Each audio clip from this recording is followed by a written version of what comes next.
Bonjour à tous, ben voilà la petite vidéo sur les buts que je vais mettre en place ici à la Houblonnière. Je vais un peu vous expliquer pourquoi est-ce que je crée des buts, comment je vais les faire et surtout avantages, inconvénients. Et donc voilà. Donc le pourquoi de faire des buts. Alors c'est tout simple. Donc comme vous sachez maintenant, ben, ça fait depuis 2017 que je suis sur le terrain et que c'est impossible de planter et que ça reste. Donc les pourquoi, c'est parce que j'ai un terrain qui est argileux, qui retient énormément l'eau et qui est hyper compacté. Donc l'avantage des buts, c'est surélever le niveau du sol avec de la matière organique bien équilibrée que je vais vous expliquer après. Et pour quand même avoir de la profondeur pour que la plante n'ait pas les racines dans un sol hyper compact et gorgé d'eau qui, par conséquent, asphyxie la plante, quoi. Donc le système racinaire ne sait pas se développer et meurt tout simplement dans la terre. Donc voilà, c'est une des causes pourquoi est-ce que je fais la technique des buts. Et voilà, ça va me permettre de bien gérer aussi tout ce qui est enherbement. Comme ce sera de la matière hyper légère, ben, ce sera facile de désherber.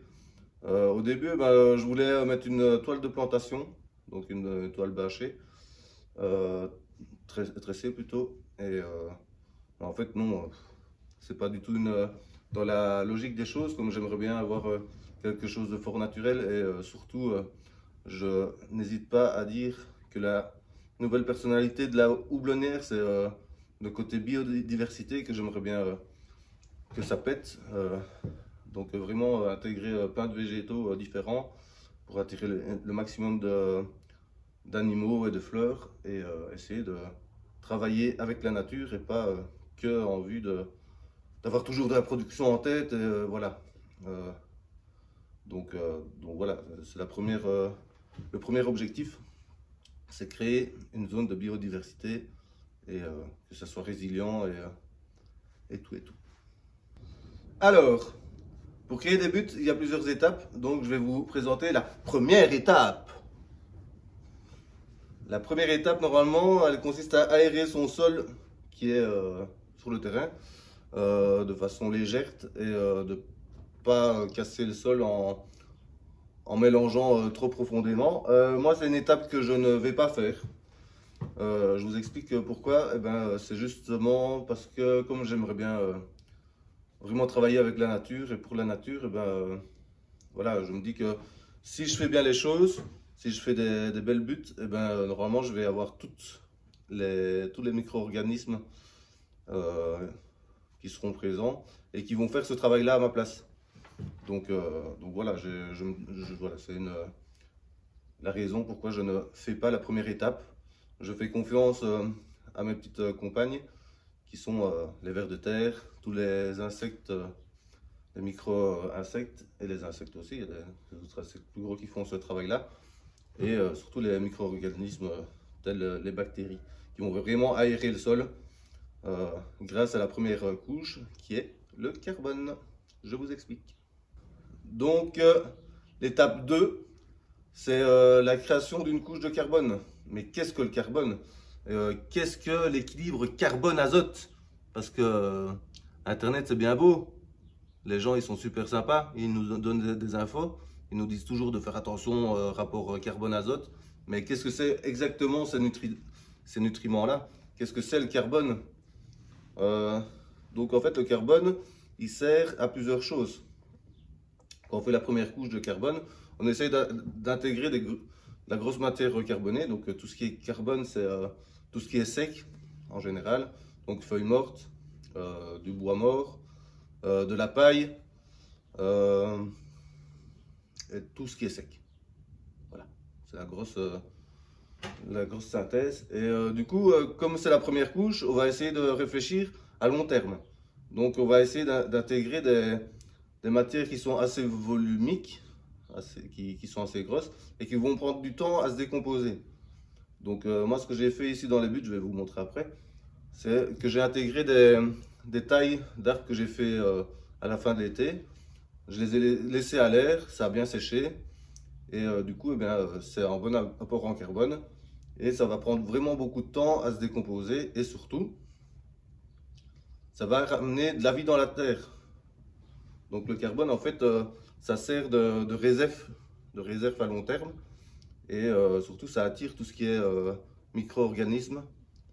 Donc tous les vers, tous les insectes, les bactéries et surtout les champignons qui vont vraiment décomposer toute cette matière carbonée vraiment progressivement à long terme et qui vont vraiment remettre de la vie là-dedans, dans le sol. Donc voilà, je voulais venir sur les champignons. Les champignons, c'est super important parce que les champignons, qu'est-ce qu'ils font? Déjà, les champignons, pour moi, ils sont vraiment en symbiose avec le monde végétal, animal et tout. Donc, le champignon avec son mycélium, avec le mycélium, eh ben, qu'est-ce qui se passe? Eh ben, il y a des échanges de sucre. Donc, ben, le champignon va produire du sucre, la plante va produire du sucre. Et entre ces deux organismes-là, eh ben, ils vont faire des échanges.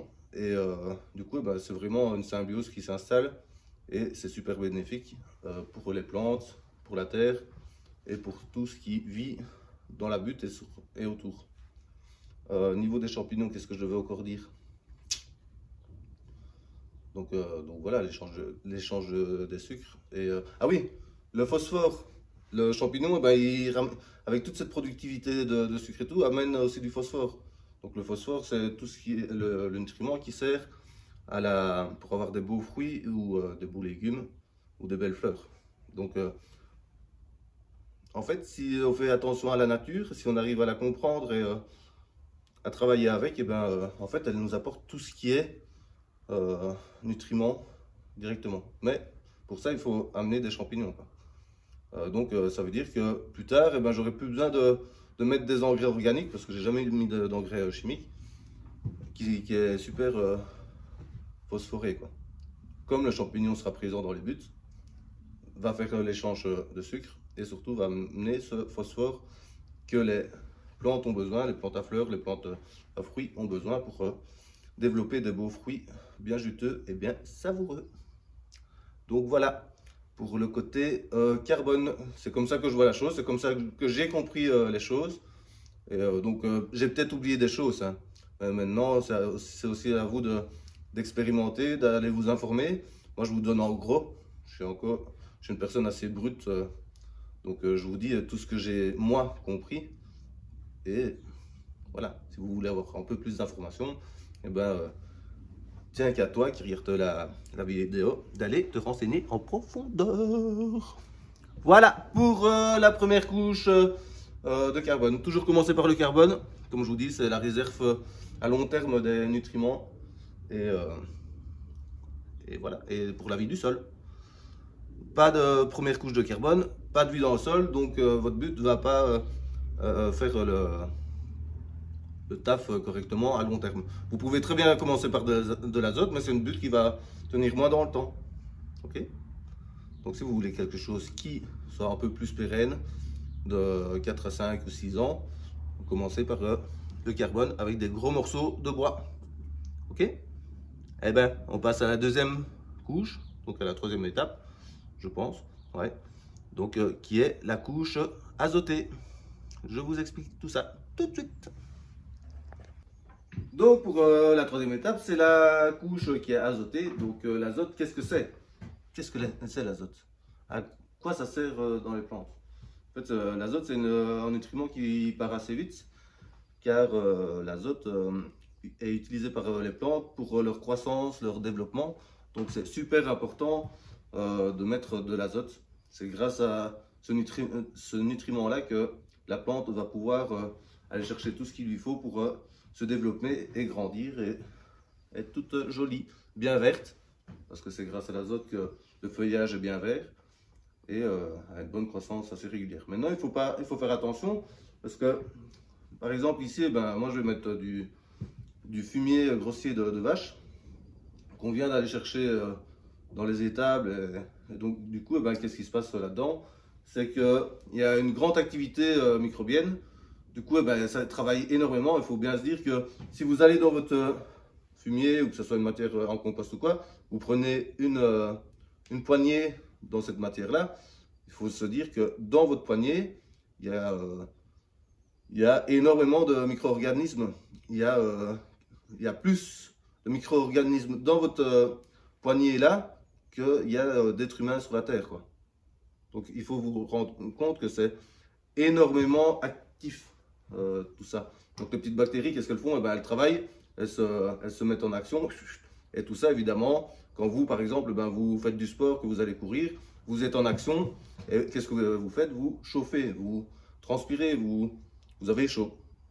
Et donc, du coup, comme il y a énormément de micro-organismes dans votre compost, toutes ces petites bébêtes-là qui sont en activité provoquent de la chaleur.